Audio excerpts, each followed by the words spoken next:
Elon Musk का नया plan, नई बस्ती बसाने जा रहे मस्क। अंतरिक्ष में बस्ती बसाने का प्लान बनाने वाले एलन मस्क ने फिलहाल अमेरिका के टेक्सास में अपने प्रशिक्षण केंद्र के पास एक स्टार बेस शहर बसाने की प्रक्रिया शुरू कर दी है। बताया जा रहा है कि यह शहर उनके चंद्रमा और मंगल अभियानों का केंद्र हो सकता है। एलन मस्क अमेरिका के टेक्सास इलाके में स्टार बेस नाम का शहर बसाने की तैयारी में दिख रहे हैं। ये शहर उनकी कंपनी स्पेस एक्स के प्रशिक्षण केंद्र के पास बसाया जा सकता है। मस्क की स्पेस एक्स टेक्सास के बोबा चिका गांव को अपने परीक्षण उड़ान केंद्र और प्रक्षेपण गतिविधियों के लिए उपयोग में लाती है, लेकिन अब मस्क इसके पास स्टार बेस नाम का शहर ही बसाने जा रहे हैं। मस्क ने अपनी इस योजना का ऐलान हाल ही में खुद ट्वीट करके दिया। इस ट्वीट में उन्होंने कहा था कि उनका इरादा टेक्सास में स्टार बेस शहर बसाने का है। साल 2014 से स्पेस एक्स का काम बोबा चिका गांव में हो रहा है, जिसमें कंपनी अपने स्टारशिप रॉकेट प्रोटोटाइप विकसित करती है और उनका परीक्षण भी करती आ रही है। मस्क का कहना है कि उनका शहर बोबा चिका गांव से कहीं ज्यादा का इलाका गिरेगा। सूत्रों के मुताबिक जहां यह शहर प्रस्तावित है उस जगह का नाम कैमरून काउंटी है और कैमरून काउंटी के जज ने मस्क की योजना को मंजूरी दे दी है। अपने बयान में जज ने कहा कि स्पेसएक्स ने आधिकारिक रूप से स्टार बेस शहर के विकास के लिए कैमरून काउंटी प्रशासन से संपर्क किया था। अब कैमरून काउंटी कमिश्नर कोर्ट को मस्क के स्टार बेस परियोजना की जानकारी हाल ही में दी गई। कंपनी को सारे नियमों से बंद कर रहना होगा और काउंटी किसी भी कानून के अनुपालन के लिए जरूरी समझे गए कदम उठा सकती है। मस्क को स्टार बेस शहर के निर्माण की प्रक्रिया शुरू करने से पहले औपचारिक आवेदन करना होगा। बड़ा प्लान बना रहे Elon Musk, Starship super heavy program में व्यस्त। स्पेसएक्स फिलहाल स्टारशिप सुपर हैवी कार्यक्रम में व्यस्त है। ये कार्यक्रम चंद्रमा और मंगल पर मानवीय अभियान भेजने पर काम कर रहा है, जिसमें बहुत ही किफायती और तेज स्पेसएक्स शटल उपयोग में लाए जाएंगे, जिन्हें बार बार उपयोग में लाया जा सकेगा। मस्क के स्पेस शटल रॉकेट 120 मीटर लंबा होगा और इसे जल्दी फिर से उपयोग में लाया जा सकेगा। मस्क के शटल पृथ्वी से चंद्रमा और पृथ्वी से मंगल तक उपयोग में लाए जा सकते हैं, लेकिन स्टारशिप की उन्हें बहुत ज्यादा संख्या में जरूरत है। मंगल पर किसी यान को भेजना 26 महीने में एक ही बार भेजना मुफीद हो सकता है। ऐसे में वे कम से कम 1000 स्टारशिप की तैयारी कर रहे हैं। स्पेस एक्स का मुख्यालय फिलहाल कैलिफोर्निया के हॉर्थोर्न में है, लेकिन मंगल ग्रह के लिए स्टारशिप का निर्माण कार्य वाणिज्यिक सहूलियत के लिए टेक्सास में किया जा रहा है।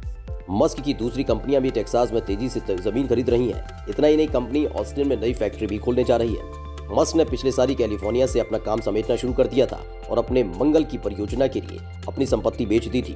मस्क की इस परियोजना के तहत साल 2026 तक वो मंगल पर सैकड़ों लोगों को भेजना चाहते हैं। इसके लिए रीयूजेबल रॉकेट उनकी चरम प्राथमिकता है। हाल ही में SN10 के परीक्षण के दौरान उनका यान विस्फोटित होने से पहले सफलतापूर्वक लैंड कर गया था। SN10 रॉकेट ब्लास्ट पर आखिरकार एलन मस्क ने तोड़ी चुप्पी। 3 मार्च को स्पेसएक्स कंपनी का रॉकेट में ब्लास्ट हो गया था। यह हादसा उस वक्त हुआ था जब स्पेसएक्स का SN10 रॉकेट सफलता से कुछ ही कदमों की दूरी पर था।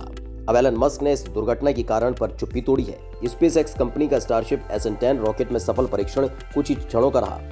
इस महीने की 3 तारीख को यान आसमान तक उड़ा, नीचे आकर जमीन पर भी सफलतापूर्वक लैंडिंग की। फिर उसके 8 मिनट बाद ही उसमें विस्फोट हो गया। इस विस्फोट से स्पेसएक्स के मालिक एलन मस्क ने इस बारे में तो बात नहीं की, बल्कि वे परीक्षण का सकारात्मक पक्ष रखते रहे। लेकिन अब उन्होंने इस पर चुप्पी तोड़ी है और विस्फोट का कारण भी बताया। इतना ही नहीं, उन्होंने इससे संबंधित अपने गलत फैसले की भी जानकारी दी। दरअसल एलन मस्क ने ट्वीट पर इसका खुलासा किया कि SN10 स्टारशिप रॉकेट में विस्फोट क्यों हुआ। मस्क ने बताया कि स्टारशिप के लेग अंतिम समय में काम नहीं कर सके क्योंकि रॉकेट टेस्ट फ्लाइट के कारण बहुत ज्यादा गर्म हो गया। विशेषज्ञों ने पहले बताया था कि SN10 रॉकेट ने हार्ड लैंडिंग की और विस्फोट होकर टुकड़े में बिखरने से पहले वो एक बार उछला भी था। मस्क ने अपने ट्वीट में बताया कि SN10 engine fuel header tank से पार्शियल हीलियम इंजेक्शन के कारण कम थ्रस्ट पर था, जिसकी वजह से लैंडिंग तो कारगर रही। जब रॉकेट 10 मीटर प्रति सेकंड की गति से नीचे आ रहा था, लेकिन उसके लेग्स और निचले हिस्से टकरा गए। हादसे के बाद भी नहीं टूटे हौसले, SN11 पर चल रहा काम। फिलहाल स्पेसएक्स SN11 के परीक्षण की तैयारी कर रहा है। इस बीच कंपनी के कर्मचारियों के रॉकेट के लेग्स की टेस्टिंग की तस्वीरें सोशल मीडिया पर वायरल हो रही हैं। कंपनी ने स्टारशिप रॉकेट के विकास में काफी उन्नति कर ली है। पिछले साल पहली बार उसका प्रक्षेपण प्रयास सफल हुआ था, लेकिन तब से तीनों ही बार रॉकेट सही लैंडिंग करने में नाकाम रहा। मस्क ने इस बात की भी पुष्टि की कि हीलियम इंजेक्शन प्रेशराइजेशन सिस्टम का नतीजा था, जो CH4 हेडर टैंक के साथ SN10 मॉडल की पिछली गलती को सही करने के लिए किया गया था। मस्क ने कहा कि ये मेरी गलती थी, लेकिन उस समय ये सही लगा था। मस्क ने इस बात की भी पुष्टि की कि हीलियम इंजेक्शन प्रेशराइजेशन सिस्टम का नतीजा था, जो CH4 हेडर टैंक के साथ SN10 मॉडल की पिछली गलती को सही करने के लिए किया गया था। मस्क ने यह भी कहा कि मेरी गलती थी, लेकिन उस समय यह सही लगा था। SN9 अपने पिछले संस्करण से बेहतर था। इस साल 2 फरवरी को उसने उड़ान भरी और एक बार फिर से वो बढ़िया उड़ रहा था, लेकिन पलटने के बाद वो अपना कोण और अपनी दिशा और गति सही नहीं रख सका और उसमें एंड लैंडिंग के समय क्रैश हो गया। इसके बाद SN10 ने थोड़ी और बेहतरी दिखाई। वो लैंड तो कर गया, लेकिन लैंडिंग के बाद कुछ मिनटों में ही आग का गोला बन गया।